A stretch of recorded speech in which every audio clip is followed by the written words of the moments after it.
in closing, let's consider the voiceovers that we may not have touched on.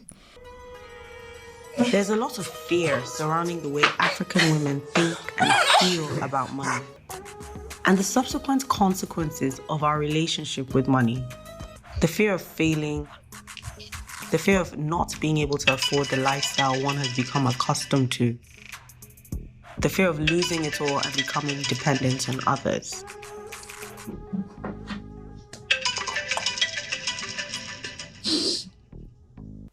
One of the voiceovers goes, quote, "There's a lot of fear surrounding the way African women think and feel about money and the subsequent consequences of our relationship with money. The fear of failing, the fear of not being able to afford the lifestyle one has become accustomed to, the fear of losing it all and becoming dependent on others." End quote. Hey, luckily we're going to see everything. Now they're concerned about African women's fears. The very show that went out of its way to demean people who are financially dependent on others is now telling us that being dependent on others is a major fear that African women have.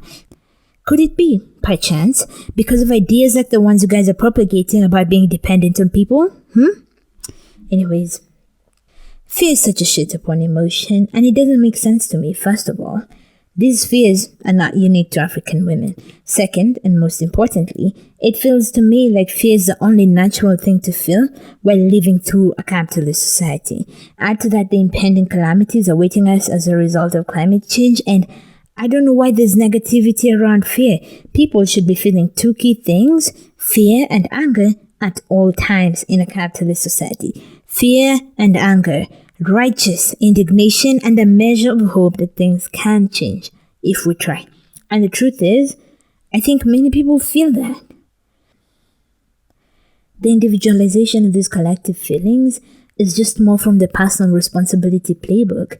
It's your fear that's holding you back. You need to work on that fear, overcome it before it overcomes you. It's all on you. There's no recognition of the society-wide nature of these things, no systematic analysis of the psychological effects of living through capitalism, multiple recessions, living through pandemics, wars, and genocides.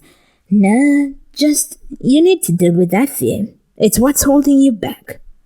At the end of the day, we're all afraid of something. But the difference between successful people and average people is that they acknowledge their fears and they don't let fear overcome them or stop them from achieving their goals.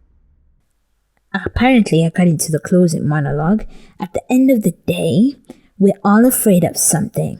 But the difference between successful people and average people is that they acknowledge their fears and they don't let fear overcome them or stop them from achieving their goals. What you face and accept, you conquer. You ever just wanted to reach in through the TV and slap someone? Moving on. This episode insists on focusing on fame and looking at Zuri and her vacation lifestyle. I'm wondering if another expression of fear is living your best life now because you don't know what will happen next. You could lose it all and then imagine never having done anything you wanted even though you could have. That whole treat yourself while you got it thing. Not that it should come before everything, including things like rent, but yeah. This entire series, if we're going by this episode, will just be more of punching down, you know? It's your fault. Your life is fucking fucked. Face it and straighten it to be like the successful. Zero systemic analysis anywhere. No talk about economic systems, corruption, exploitation, none of that.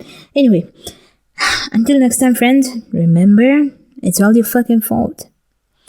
I feel compelled to add, I like this show. I found it entertaining and fun.